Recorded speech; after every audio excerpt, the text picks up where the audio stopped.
कहानी की शुरुआत में बताया जाता है कि पावर रेंजर्स नाम का एक योद्धाओं का समूह पृथ्वी पर भेजा गया था ताकि वे बेहद शक्तिशाली जियो क्रिस्टल्स की रक्षा कर सके। लेकिन उनमें से ही एक ग्रीन रेंजर रीता रपल्सा ने अपने ही साथियों के साथ धोखा कर दिया, क्योंकि वो खुद इन क्रिस्टल्स की शक्ति हासिल करना चाहती थी। एक एक करके बाकी सभी रेंजर्स हारने लगे, लेकिन रेड रेंजर जॉर्डन ने अपनी शक्ति का इस्तेमाल करके जियो क्रिस्टल को बचा लिया। उसने पावर रेंजर्स की ताकत और जियो क्रिस्टल को पृथ्वी के अंदर बहुत गहराई में छिपा दिया ताकि भविष्य में कोई नए रक्षक उन्हें खोज सके। कुछ ही सेकंड बाद रीता अपने पुराने साथी के सामने आती है और उससे पूछती है कि जियो क्रिस्टल कहाँ छिपाया गया है, लेकिन जॉर्डन उससे कहता है कि अब बहुत देर हो चुकी है। इसके बाद वो अपने रोबोट सहायक अल्फा 5 को आदेश देता है कि वो ग्रह पर एक विशाल उल्का गिरा दे। वो बेहद खतरनाक उल्का रीता के स्टाफ को चकनाचूर कर देता है और उसे समुद्र की गहराइयों में फेंक देता है। इसी घटना के साथ जॉर्डन और पृथ्वी पर कभी रहने वाले डायनासोर भी नष्ट हो जाते हैं, लेकिन जियो क्रिस्टल लाखों सालों तक सुरक्षित रहता है। इसके बाद कहानी वर्तमान समय में आ जाती है। जेसन स्कॉट नाम का एक लड़का अपने दोस्त के साथ हाई स्कूल में एक शरारत कर रहा होता है। वह स्कूल के लॉकर रूम में एक जिंदा बैल छोड़ देता है। थोड़ी ही देर में पुलिस को बुला लिया जाता है और वे जेसन को उसके पिता के ट्रक में भागते हुए देख लेते हैं। भागते समय वह दूसरी कार से टकरा जाता है। अच्छी बात यह होती है कि उसे कोई गंभीर चोट नहीं लगती, लेकिन उसकी इस हरकत की वजह से उसे पूरे साल के लिए हाउस अरेस्ट और डिटेंशन की सजा दे दी जाती है। अगले दिन स्कूल में उसकी मुलाकात किम्बरली हार्ट से होती है, जो एक चीयर लीडर है और जिसे जेसन चुपके से पसंद करता है। उसी समय हमें बिली क्रैंस्टन भी दिखाई देता है, जो एक बहुत ही बुद्धिमान लड़का है, लेकिन कॉल्ट नाम का एक छात्र उसे परेशान करता रहता है। जेसन कॉल्ट का सामना करता है और उससे कहता है कि अगर उसे किसी से लड़ना है तो उससे लड़कर देखे। जैसे ही कॉल्ट हमला करने की कोशिश करता है, जेसन आसानी से उसका वार बचा लेता है और उसे जोर से थप्पड़ मार देता है। वो उसे चेतावनी देता है कि बिना वजह किसी को परेशान न करे। यह देखकर बिली और किम्बरली दोनों जेसन से काफी प्रभावित हो जाते हैं। क्लास खत्म होने के बाद जेसन स्कूल से निकल रहा होता है, तभी बिली उससे बाहर मिलता है। बिली उसे धन्यवाद देता है और पूछता है कि क्या वो उसके साथ थोड़ी देर घूमना चाहेगा, लेकिन जेसन मना कर देता है और उसे अपना इलेक्ट्रॉनिक एंकल ब्रेसलेट दिखाता है जो पुलिस ने उस पर लगाया हुआ है। बिली एक सौदा प्रस्तावित करता है। वह कहता है कि वह उस ब्रेसलेट को डिसेबल कर सकता है, लेकिन बदले में जेसन को उसे शहर की माइंस तक ले जाना होगा। बदले में जेसन बिली की कार लेकर पूरी रात ड्राइव कर सकता है। जेसन इस बात के लिए तैयार हो जाता है। थोड़ी देर बाद वे दोनों बिली के घर पहुंचते हैं। बिली अपने कंप्यूटर की मदद से कुछ ही सेकंड में उस ब्रेसलेट को रीप्रोग्राम कर देता है। अब जेसन आजाद हो चुका होता है। अपना वादा निभाने के लिए वह बिली को माइंस तक ले जाता है। माइन के अंदर बिली जेसन से थोड़ी मदद मांगता है, लेकिन जेसन कहता है कि उसने अपना काम कर दिया है और अब वह कार लेकर ड्राइव पर जाने वाला है। हालांकि जब वह कार की तरफ वापस जा रहा होता है तो उसे बिली के लिए थोड़ा बुरा महसूस होता है और वो वापस उसकी मदद करने का फैसला करता है। उसी समय वह देखता है कि किम्बरली पहाड़ के पास एक नदी में छलांग लगा देती है। जब वह काफी देर तक बाहर नहीं आती तो जेसन को लगता है कि शायद वह डूब गई है। वो उसे बचाने के लिए नदी की ओर दौड़ता है, लेकिन तभी किम्बरली पानी से बाहर आ जाती है और जेसन को वहाँ देखकर हैरान हो जाती है। उधर माइन के अंदर बिली ने एक छोटा सा एक्सप्लोसिव लगा दिया था। जैसे ही वो फटता है, माइन की दीवारें तेजी से गिरने लगती हैं। धमाके की आवाज सुनकर जेसन और किम्बरली माइन की ओर भागते हैं और देखते हैं कि बिली बच गया है। थोड़ी ही देर बाद त्रिनी क्वान और जैक टेलर, जो पास से गुजर रहे थे, भी शोर सुनकर वहाँ पहुँच जाते हैं। वे सभी एक बड़े पत्थर के आसपास इकट्ठा होते हैं जिसमें 5 सिक्के जड़े हुए होते हैं। जैक बिली का हथौड़ा लेकर उन सिक्कों को निकाल लेता है। हर सिक्के से अलग अलग रंग की रोशनी निकल रही होती है। अचानक उन्हें पुलिस की सायरन की आवाज सुनाई देती है, इसलिए जेसन सबको कार की तरफ भागने के लिए कहता है। बिली तेज गति से कार चलाता है। भागते हुए वे एक मैदान की तरफ पहुंचते हैं जहां सामने से एक ट्रेन आ रही होती है। जेसन कहता है कि अगर वे समय रहते रेलवे ट्रैक पार कर ले तो पुलिस से बच सकते हैं, लेकिन उनकी कार इतनी तेज नहीं होती और ट्रेन सीधे उनकी कार से टकरा जाती है। उसी समय समुद्र में कुछ मछुआरे मछलियां पकड़ रहे होते हैं। उनके जाल में कोई अजीब चीज फंस जाती है। जब वे उसे बाहर निकालते हैं तो उन्हें एक इंसान जैसा शरीर दिखाई देता है जो कई सालों से मरा हुआ लगता है। नाविक समझ नहीं पाते कि वह क्या है, इसलिए वे उसे पुलिस को सौंपने का फैसला करते हैं। अगले दिन जब वे शहर के बंदरगाह पर पहुंचते हैं और उस शरीर को फिर से देखते हैं तो उन्हें पता चलता है कि वो वास्तव में जिंदा है। वो और कोई नहीं बल्कि रीता होती है। वह जागते ही पूरे क्रू को मार डालती है। इधर जेसन, बिली और किम्बरली अपने अपने कमरों में जागते हैं। वे समझ नहीं पाते कि ट्रेन दुर्घटना के बाद वे कैसे बच गए। उनके शरीर पर एक भी चोट नहीं होती और उनके पास वही रहस्यमय सिक्के भी मौजूद होते हैं। इसका मतलब था कि जो कुछ हुआ था वो सच था। जब बिली स्कूल जाता है तो कॉल्ट फिर से उसे परेशान करने की कोशिश करता है। वह बिली का हाथ मोड़ने की कोशिश करता है, लेकिन उसे हिला भी नहीं पाता। फिर वह बिली को हेडबट करने की कोशिश करता है, लेकिन खुद ही बेहोश हो जाता है। इस घटना के बाद बिली अचानक स्कूल में थोड़ा लोकप्रिय हो जाता है। बाद में किम्बर्ली और जेसन बिली को अलग बुलाते हैं और तीनों अपने अपने रेड, ब्लू और पिंक कॉइन्स दिखाते हैं। जेसन बताता है कि इन सिक्कों में शायद कोई जादुई शक्ति है। सच जानने के लिए वे तीनों फिर से माइन में लौटते हैं, जहां उनकी मुलाकात जैक और त्रीनी से होती है। उनके पास भी सिक्के होते हैं, ब्लैक और येलो कॉइन्स, और उन्हें भी अलौकिक शक्तियां मिल चुकी होती है। अपनी नई शक्तियों का प्रदर्शन करते हुए वे आसानी से पहाड़ पर चढ़ जाते हैं। बाकी लोग भी उनका पीछा करते हुए ऊपर पहुंच जाते हैं। जैक एक परीक्षण के रूप में एक पहाड़ की चोटी से दूसरी चोटी पर गहरी खाई के ऊपर छलांग लगाता है। यह देखकर जेसन, किम्बर्ली और त्रीनी भी छलांग लगाते हैं और सफल हो जाते हैं। लेकिन जब बिली कूदने की कोशिश करता है तो वो थोड़ा चूक जाता है और चट्टान के किनारे से लटक जाता है। सब घबरा जाते हैं, लेकिन कुछ ही देर में बिली की आवाज आती है कि वे भी कूद जाए क्योंकि ये जगह सुरक्षित है। जब वे उसकी बात मानकर कूदते हैं तो वे एक छिपी हुई गुफा के अंदर बहती नदी में गिरते हैं। बिली को गुफा के सबसे गहरे हिस्से से एक रास्ता दिखाई देता है। उसे पार करने के बाद वे पांचों एक और हिस्से में पहुंचते हैं, जहां उन्हें एक स्पेसशिप मिलती है जो हजारों सालों से वहां छिपी हुई थी। जहाज पूरी तरह सील था, लेकिन जेसन देखता है कि जैसे ही उसका कॉइन जहाज के पास आता है वो चमकने लगता है। जैसे ही वो कॉइन को करीब लाता है, जहाज का दरवाजा खुल जाता है। अंदर क्या है ये देखने की उत्सुकता में पांचों जहाज के अंदर प्रवेश करते हैं। अचानक एक रोबोटिक हाथ त्रीनी को पकड़ लेता है। जैक उसे बचाने की कोशिश करता है, लेकिन एक छोटा एंड्रॉइड उसे आसानी से हरा देता है। वह एंड्रॉइड खुद को अल्फा 5 बताता है। वो पांचों कॉइन्स को फिर से एक साथ देखकर बहुत खुश होता है और कहता है कि वे बहुत समय से नए योद्धाओं का इंतजार कर रहे थे। पांचों किशोरों को कुछ भी समझ नहीं आता। रोबोट उनसे कहता है कि वे एक प्लेटफॉर्म पर खड़े हो जाए, क्योंकि वो खुद उनके सभी सवालों का जवाब नहीं दे सकता। वे उसकी बात मान लेते हैं। जैसे ही वे प्लेटफॉर्म पर खड़े होते हैं, जहाज सक्रिय हो जाता है और उनके सामने एक पैनल खुलता है जिसमें एक इंसान जैसा चेहरा दिखाई देता है। अल्फा समझाता है कि ये जॉर्डन है, जो लाखों साल पहले दुनिया के रक्षकों में से एक था। अल्फा 5 की मदद से जॉर्डन की शक्ति का एक हिस्सा बचा लिया गया था और अब वही इस स्पेसशिप का दिमाग बन चुका है। जॉर्डन यह देखकर हैरान होता है कि कॉन्स ने 5 युवा किशोरों को चुना है, लेकिन समय बहुत कम था। वो उनसे मदद मांगता है क्योंकि दुनिया खतरे में है। वो उन्हें जियो क्रिस्टल के बारे में बताता है, एक बेहद शक्तिशाली ऊर्जा स्रोत जो जीवन देता है और जो उनके शहर के आसपास कहीं छिपा हुआ है। पावर रेंजर्स का मिशन है कि ये क्रिस्टल कभी दुश्मनों के हाथ न लगे, क्योंकि अगर ऐसा हुआ तो कोई भी व्यक्ति पूरी दुनिया को नष्ट करने की शक्ति पा सकता है। अपनी बात साबित करने के लिए जॉर्डन पांचों को एक हिप्नोटिक अवस्था में डाल देता है, जहां वे अपने पूरे शहर को नष्ट होते हुए देखते हैं। ये विनाश रीता द्वारा किया गया होता है। जब दृश्य समाप्त होता है तो उन्हें बताया जाता है कि रीता जल्द ही लौटेगी और केवल रेंजर्स ही उसे क्रिस्टल पाने से रोक सकते हैं। लेकिन उससे पहले उन्हें अपनी शक्तियों को नियंत्रित करना सीखना होगा, एक खास तकनीक के जरिए जिसे मॉर्फिंग कहा जाता है। यह सब सुनने के बाद त्रीनी को पूरी स्थिति पागलपन जैसी लगती है और वो वहाँ से जाने का फैसला कर लेती है। जैक, बिली और किम्बर्ली भी उसके साथ चले जाते हैं। जेसन भी जाने वाला होता है, तभी जॉर्डन उससे कहता है कि पावर कॉइन ने उसे किसी कारण से चुना है। वह यह भी बताता है कि वह खुद कभी रेड रेंजर था। अब जेसन को रेंजर्स का नेतृत्व करना होगा और दुनिया को बचाना होगा। ये शब्द जेसन को गहराई से सोचने पर मजबूर कर देते हैं। जब वह बाहर आता है तो देखता है कि बाकी लोग उसका इंतजार कर रहे हैं। किम्बर्ली उससे पूछती है कि क्या वह सच में इस कहानी पर विश्वास करता है। भले ही जेसन पूरी तरह आश्वस्त नहीं था, लेकिन वह अगले दिन वापस आने का फैसला करता है और सबको बताता है कि वह पहाड़ की चोटी पर उनका इंतजार करेगा। अगले दिन जेसन वहां पहुंचता है और यह देखकर खुश होता है कि बाकी सभी पहले से ही आ चुके हैं। वे सब फिर से जहाज के अंदर जाते हैं। जॉर्डन उन्हें समझाता है कि पावर रेंजर्स में बदलने के लिए उन्हें मूव करना सीखना होगा। उनके कॉइन्स के अंदर एक आर्मर मौजूद है जिसे सक्रिय करना होगा, लेकिन रेंजर्स तभी ट्रांसफॉर्म कर सकते हैं जब वे अपनी शक्तियों को पूरी तरह स्वीकार कर लें। इसके बाद जॉर्डन उन्हें एक गोल प्लेटफॉर्म पर खड़े होने के लिए कहता है, जिसे मॉर्फिंग ग्रिड कहा जाता है, ताकि उनका मन और शरीर जुड़ सके। वे उसकी बात मानते हैं और प्लेटफॉर्म पर खड़े हो जाते हैं, लेकिन वे एक दूसरे के साथ सिंक्रोनाइज नहीं कर पाते और सिस्टम बंद हो जाता है। इससे साबित हो जाता है कि वे अभी टीम के रूप में काम करने के लिए तैयार नहीं है। इसके बाद जॉर्डन अल्फा 5 को आदेश देता है कि वह उन्हें एक अरीना में ले जाए, जहां उन्हें बिना आर्मर के भी कड़ी ट्रेनिंग से गुजरना होगा। जब वे वहां पहुंचते हैं तो एक छोटा एंड्रॉइड ट्रेनिंग साइमुलेटर चालू कर देता है और कई हाईटेक होलोग्राम्स बना देता है, जो बिल्कुल रीता के सैनिकों यानी स्टोन मैन जैसे दिखते हैं। जैक को लगता है कि वे सिर्फ होलोग्राम्स हैं और उसे नुकसान नहीं पहुंचा सकते,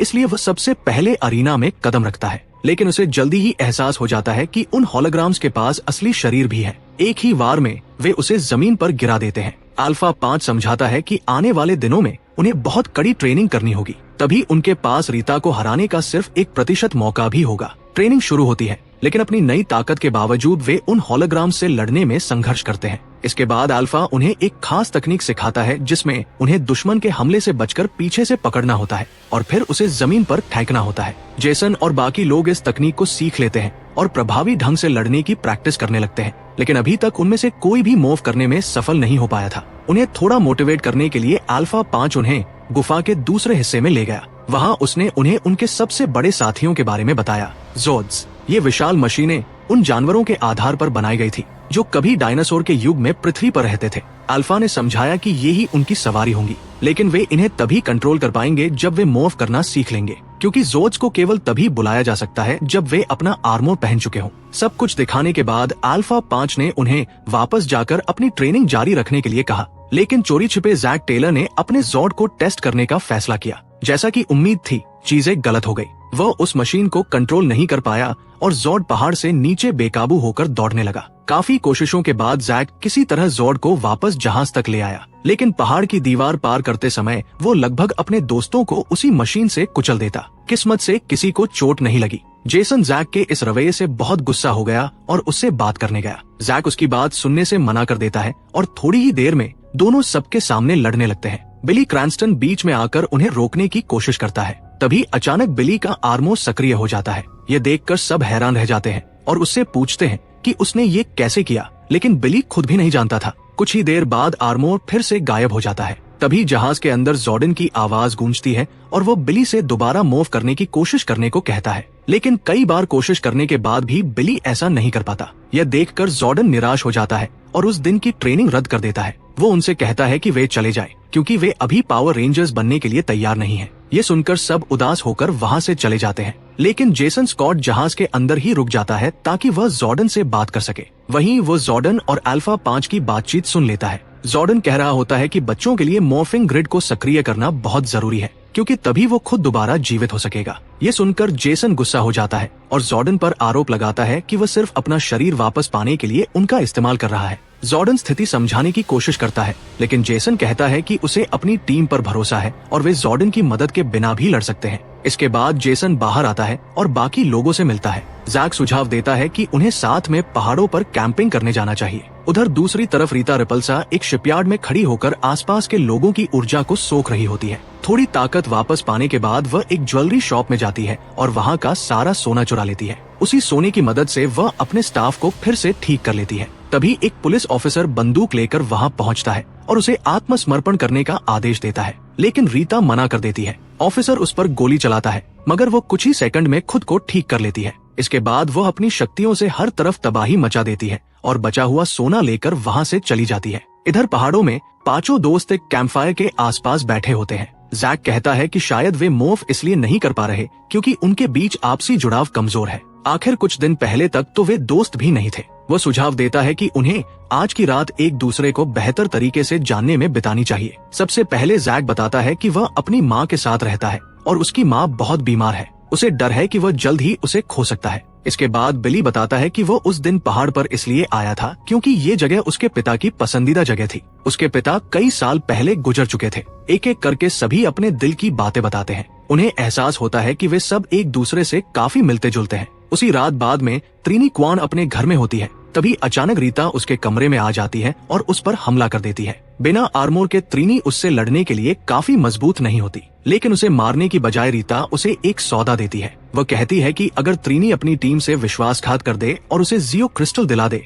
तो वो उसकी जान बख्श देगी। दूसरी जगह जेसन आराम कर रहा होता है। तभी किम्बर्ली हार्ट उससे बात करने आती है। किम्बर्ली कहती है कि शायद वे मूव इसलिए नहीं कर पा रहे क्योंकि गलती उसकी है। अतीत में जलन के कारण उसने स्कूल में एक लड़की की प्राइवेट फोटो सबके साथ साझा कर दी थी। तब से उसे बहुत अपराध बोध महसूस होता है और उसे लगता है कि वह इन शक्तियों की हकदार नहीं है। जेसन उसे समझाता है और कहता है कि कोई भी इंसान जिंदगी भर एक गलती का बोझ नहीं ढो सकता। वो अपनी गलती को सुधार सकती है, अपने दोस्तों के साथ खड़े होकर और अपनी शक्तियों से शहर के लिए कुछ अच्छा करके। उसी समय उन्हें त्रिनी का संदेश मिलता है और सभी स्कूल के कोर्टयार्ड में मिलते हैं। त्रिनी उन्हें बताती है कि रीता ने उस पर हमला किया और उसे अपनी तरफ मिलाने की कोशिश की। जेसन कहता है कि वह रीता का सामना करेगा, चाहे उसके पास आर्मोर हो या नहीं। बाकी लोग भी उसके साथ लड़ने के लिए तैयार हो जाते हैं। त्रिनी उन्हें बताती है कि रीता एक पुराने शिपयार्ड में छिपी हुई है। पांचों दोस्त लोहे की छड़ें और जंजीरें हथियार के रूप में लेकर वहां पहुंचते हैं। वहां पहुंचने पर वे देखते हैं कि एक आदमी कुर्सी से बंधा हुआ है। वो एक साधारण नाविक होता है जिसे रीता ने पकड़ लिया था। अचानक रीता सामने आती है और अपने स्टाफ से उन पर हमला कर देती है। वे सब मिलकर उससे लड़ने की कोशिश करते हैं, लेकिन रीता उन्हें आसानी से हरा देती है और उन्हें एक जहाज के अंदर बंद कर देती है। वो उनसे जियो क्रिस्टल की जगह बताने को कहती है। जेसन कहता है कि उन्हें नहीं पता कि वह कहाँ है। रीता गुस्से में आकर अपनी शक्तियों से जैक को यातना देने लगती है। यह देखकर बिली उससे विनती करता है कि वह जैक को छोड़ दे। तब बिली झूठ बोल देता है और कहता है कि उसे जहाज के अंदर एक मैप मिला था और उसने गणना करके पता लगाया है कि क्रिस्टल शहर के एक डोनट शॉप के नीचे दबा हुआ है। जैसे ही रीता को जगह का पता चलता है, वह तुरंत वहाँ से चली जाती है। जाने से पहले वो अपनी जादुई शक्ति से बिली पर हमला करती है और उसे समुद्र में फेंक देती है। जैसे ही बाकी लोग खुद को आजाद करते हैं, जेसन और बाकी सब बिली को पानी से बाहर निकालने के लिए दौड़ते हैं। जब किम्बर्ली उसकी सांस और दिल की धड़कन जांचती है तो उन्हें पता चलता है कि बिली मर चुका है। जेसन पूरी तरह टूट जाता है और खुद को दोष देने लगता है। वो अपने दोस्तों से कहता है कि बिली को स्पेसशिप में ले चलो, शायद जॉर्डन उसे बचा सके। जब वे जहाज तक पहुंचते हैं तो सब कुछ जॉर्डन को बताते हैं, लेकिन जॉर्डन कहता है कि अब कुछ नहीं किया जा सकता। ये सुनकर जेसन पूरी तरह टूट जाता है। वो कहता है कि ये सब उसकी गलती है क्योंकि उसी ने सबको रीता का सामना करने के लिए मनाया था जबकि वे तैयार नहीं थे। किम्बर्ली कहती है कि ये फैसला सबने मिलकर लिया था और इसमें जेसन की कोई गलती नहीं है। वह कहती है कि अगर संभव हो तो वह बिली को वापस लाने के लिए अपनी जान भी दे सकती है। बाकी लोग भी यही कहते हैं। उसी समय मॉर्फिंग ग्रिड की ऊर्जा सक्रिय हो जाती है और अचानक एक पोर्टल खुल जाता है। अब जॉर्डन का असली शरीर वापस आ सकता था, लेकिन जॉर्डन जहाज के सिस्टम को उल्टा कर देता है ताकि बिली को वापस जीवित किया जा सके। कुछ ही पल बाद बिली अपनी आंखें खोल देता है और सभी खुशी से झूम उठते हैं। जेसन जॉर्डन को धन्यवाद देता है। इस समय तक वे सभी सच में अच्छे दोस्त बन चुके होते हैं। जेसन कहता है कि अब आखिरकार मूव करने का समय आ गया है। वे अपने मन और शरीर को जोड़ते हैं और आखिरकार पावर रेंजर्स में बदल जाते हैं, लेकिन अब उन्हें जल्दी करनी थी। रीता ने जो सारा सोना चुराया था उसे इकट्ठा कर लिया था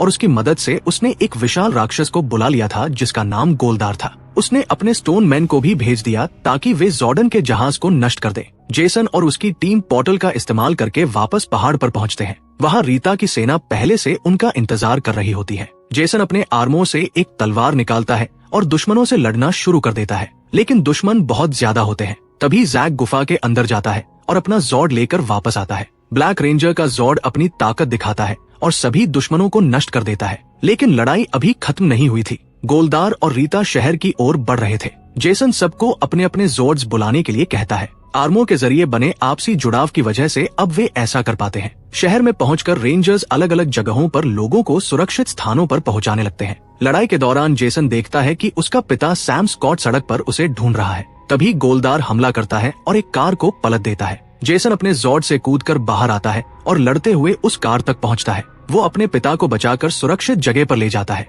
सैम को लगता है कि ये योद्धा कहीं देखा सा लगता है, लेकिन जेसन जल्दी से वापस अपने जॉर्ड में लौट जाता है। रेंजर्स मिलकर गोलदार पर हमला करते हैं, लेकिन वह बेहद शक्तिशाली होता है। पिंक रेंजर जोखिम उठाते हुए अपने जॉर्ड की मदद से बिली को रीता की तरफ फेंक देती है। गिरते समय ब्लू रेंजर अपने जॉर्ड का सिस्टम सक्रिय करता है और एक शक्तिशाली ऊर्जा तरंग छोड़ता है। इस हमले से गोलदार और रीता दोनों जमीन पर गिर जाते हैं। जब रीता बेहोश हो जाती है तो उसकी जादुई शक्ति से बने सभी स्टोन मैन भी गिरकर टूट जाते हैं। सबको लगता है कि लड़ाई खत्म हो गई, लेकिन गोलदार फिर से खड़ा हो जाता है और रीता को भी जगा देता है। वह जमीन पर जोर से मुक्का मारता है, जिससे डोनट शॉप के नीचे छिपा जियो क्रिस्टल बाहर आ जाता है। रीता उस क्रिस्टल को लेने ही वाली होती है, लेकिन रेंजर्स गड्ढे के सामने खड़े होकर अपने हथियारों से हमला कर देते हैं। इसके बावजूद गोलदार उनके जोर्ड्स को तोड़ने लगता है और उन्हें गड्ढे की तरफ धकेल देता है। जेसन और बाकी लोग पूरी ताकत से एक और हमला करते हैं, लेकिन वे खुद ही उस गड्ढे में गिर जाते हैं। अब रीता और गोलदार क्रिस्टल लेने वाले ही होते हैं कि तभी एक विशाल मशीन सामने आती है। रेंजर्स के सभी जोर्ड्स आपस में मिलकर एक बेहद शक्तिशाली योद्धा बनाते हैं,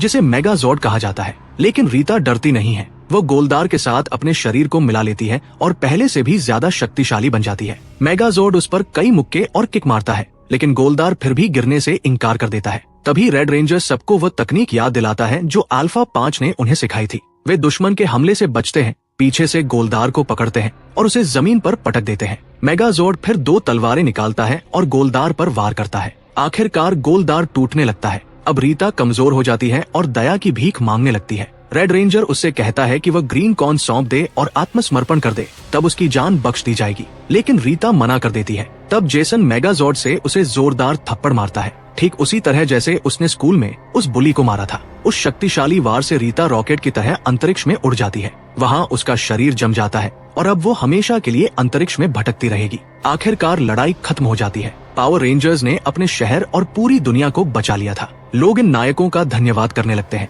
लेकिन किसी को उनकी असली पहचान नहीं पता होती। कुछ दिनों बाद सब लोग अपनी सामान्य जिंदगी में वापस लौट जाते हैं। दुनिया फिर से सुरक्षित हो चुकी थी। जेसन जहाज पर जाता है और अपनी तलवार वहीं छोड़ देता है। वो वादा करता है कि अगर दुनिया को फिर कभी खतरा हुआ तो वो वापस आएगा। इसके बाद वह फिर से स्कूल में डिटेंशन के लिए जाता है, लेकिन इस बार उसके दोस्त भी उसके साथ होते हैं।